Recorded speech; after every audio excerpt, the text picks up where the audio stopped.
Hello, you wonderful people, and welcome to another episode of Crime Centric. This being a show where I talk about crime dramas that I watch. For today's episode, I'm going to talk about Season 2, Episode 10 of Leverage Redemption. A lot of really interesting things went down in this episode, so let's break it down. So the main bad guy in this episode is a scientist named Dr. Gray, played by Rob Benedict, which the moment he popped up in the episode, I was like, oh, please don't be playing the bad guy. And then the whole Emma thing happened at the beginning. I was like, oh, you are playing a douchebag.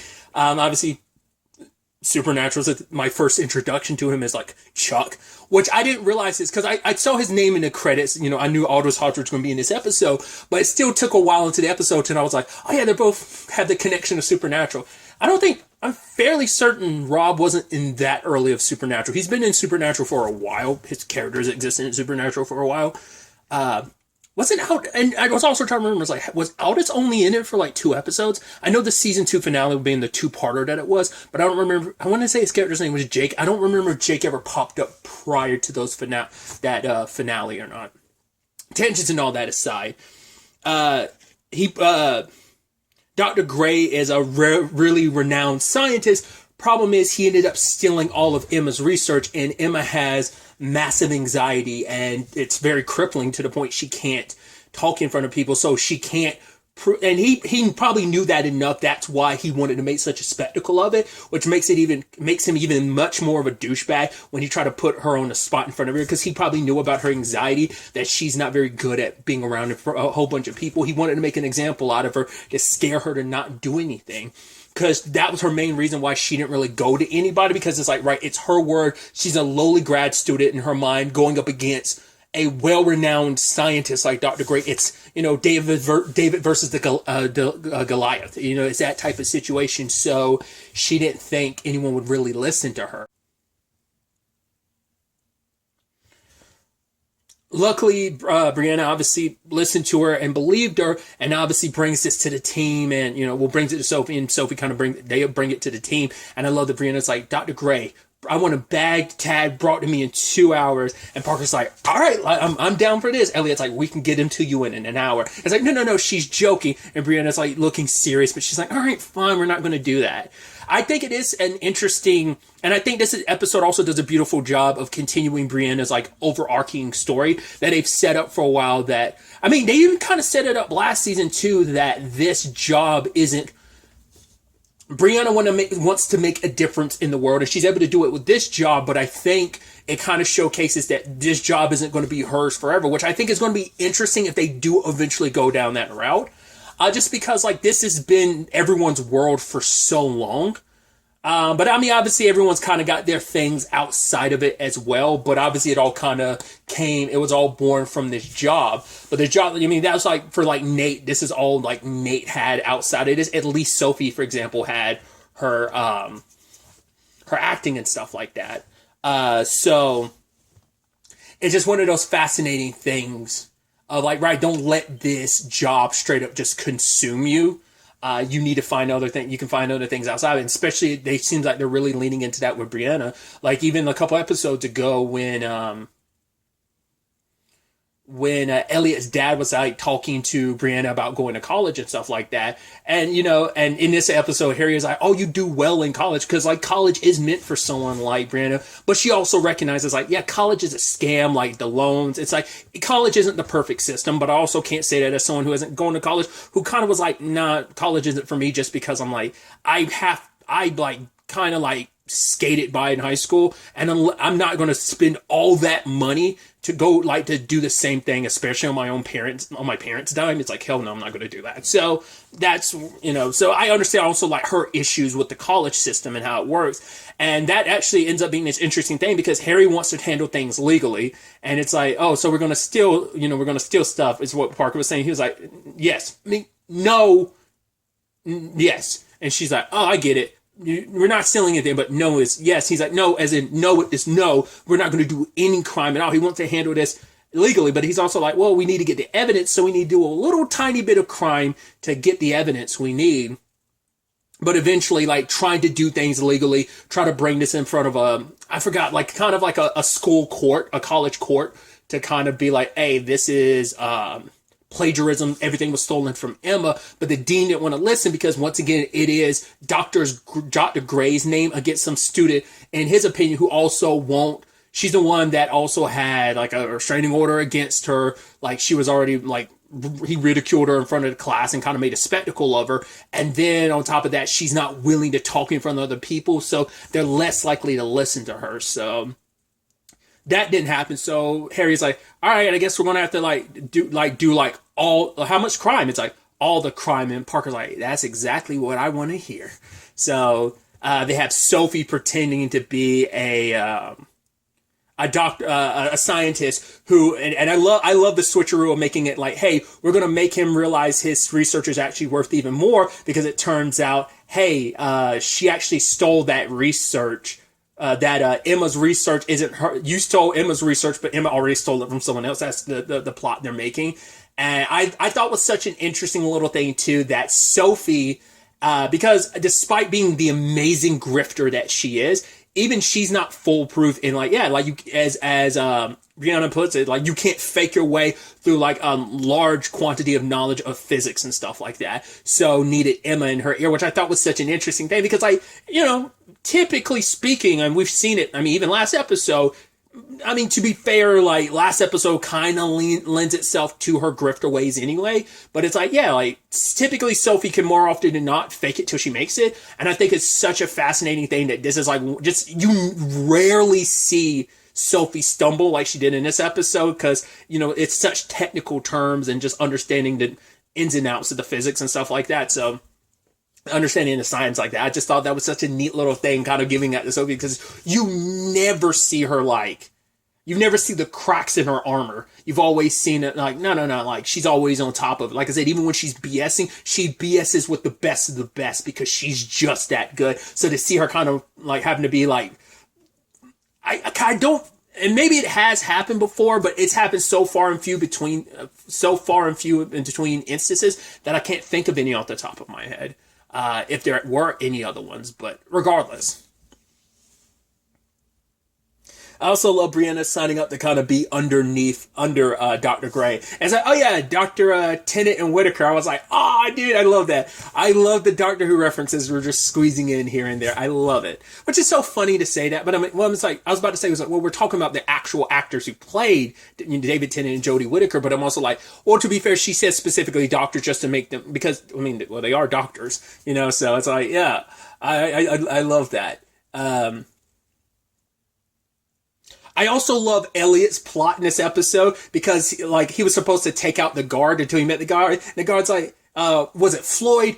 Oh my God. I think it's because Floyd reminds me of my dad. Like my dad's I think it's also because like I saw my dad like was it last week? It was a couple days ago I saw my dad for the first time in a while. And it's just like Floyd like gave off energy just like my dad. My dad's got that same type of personality. And he kind of looks like my dad, at least to me a little bit too. So it made me go like, I found Floyd so endearing, because I'm also kind of biased in that regard. But I found the character endearing anyway.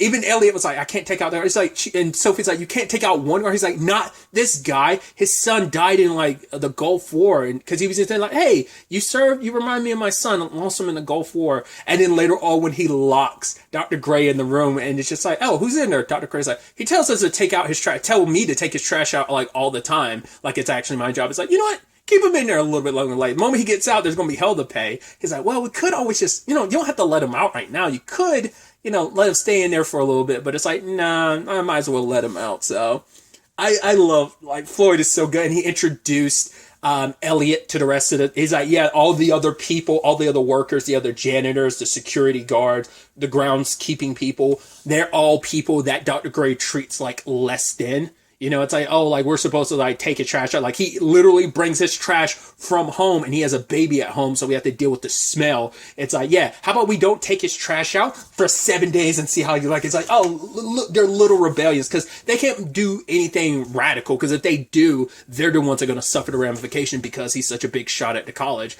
especially because he brings in such a large amount of money for them and his reputation and stuff like that. So, but I love that whole subplot for Elliot and Floyd and them. I was like, that's so good.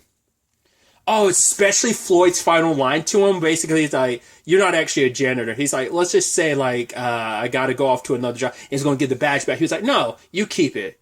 You ain't done fixing things here." I was like, "Oh, that's a beautiful line, and it means so much coming for you, Floyd." I love Elliot. You know, his partnership with them ended up coming through in the end because they were able to kind of, you know, when it was all said and done, being able to distract Dr. Gray. I love that at the end of the episode. But we'll circle back to that. But Sophie, I love how she leans into it. She kind of does like the sexy, like, I don't know, I associate that with like the stereotype of like, ooh, like, you know, sexy school, no, the sexy librarian. That's what I was about to say, sexy school teacher, the sexy librarian. You know, like taking off her glasses and biting them, like, oh, is it getting hot in here? And it's like, yeah. And I love that Hardison played because when Brianna was like, oh yeah, like, you know, we need a fake tech billionaire, but it's like, oh, what do all tech billionaires want? I'm like, what? It's like, oh yeah, it's space stuff. It's like, of course. They reference like Musk and Brandon. I was like, oh, of course. That makes a lot of sense. And I love Hardison playing it up, being like, oh man, I love reading your research. Actually, I'm lying. I didn't actually read any of your research. My people read your research. He's like, I think I like it. I love it. I want it. It's so good. But also later on, when they're trying to strike up this deal, because he kind of double dips a little bit, because rather than just giving up his tenure resigning from the college and then going all in with the fake billionaire that Hardison is, he decided, well, I could sign up with a billionaire that has ties to this school, and I also get to keep my reputation. They're eventually going to build like certain, like once this kind of goes through, it's all going to be, it's all going to put me in a good life. He's like, I'm going to get something named after me and stuff. And he cuts Sophie off. And Sophie's like, wow, I thought we actually had a connection. It's like, I know it's part of the con, but I thought there was something between my character and him, and apparently not. So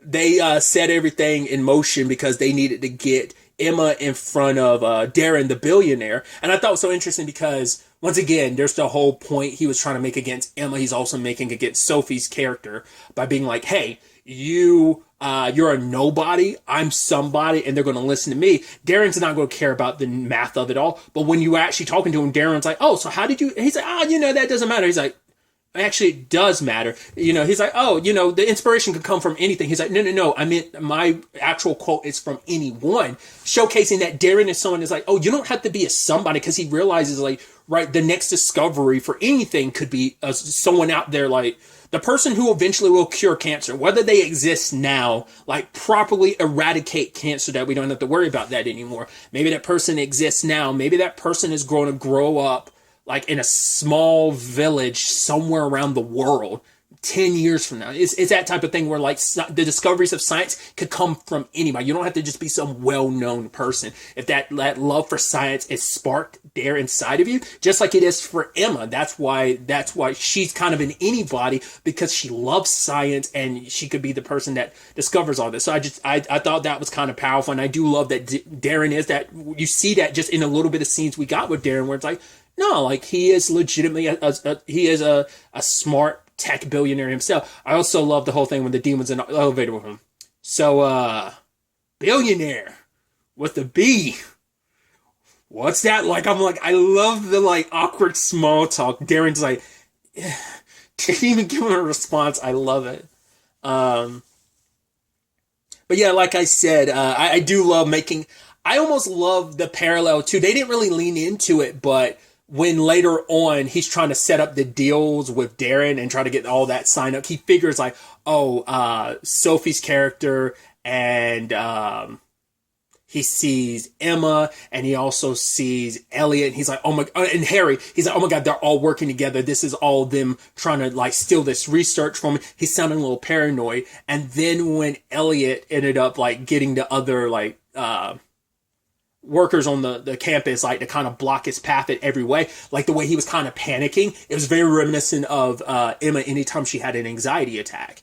And so I thought they were going to lean into that even more, but not really. But I think that's just kind of a nice little parallel that wasn't really said, but kind of showcased without really them like verbally referencing it. But I thought that was kind of a neat little detail.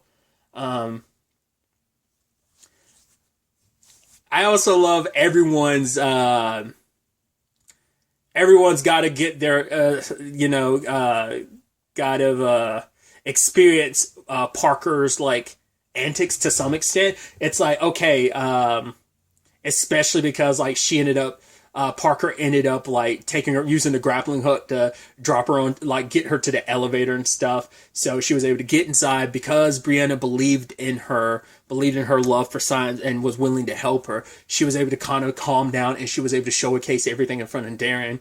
And, obviously the university having no choice now that she showcased it and her saying what she said, the university is working with Harry to take everything away from Dr. Gray. So he's going to lose everything, his reputation, his tenure. So they have all the evidence they need to take him down. So I thought that was kind of beautiful all around. So, but also, like I said, tying everything back with the whole Brianna situation.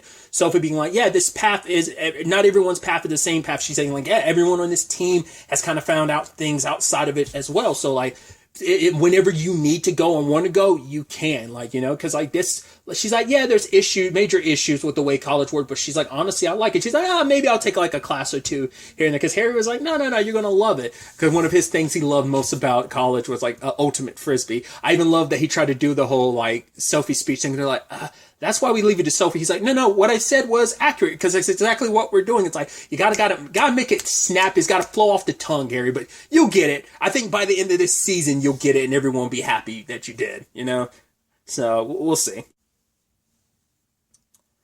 Very, very excited to ultimately see where all of this ends up taking us going forward into the next episode. But really, that's all I want to talk about. Till the next time we meet, be happy, be safe, live life to the fullest, and enjoy it. Good day, and goodbye.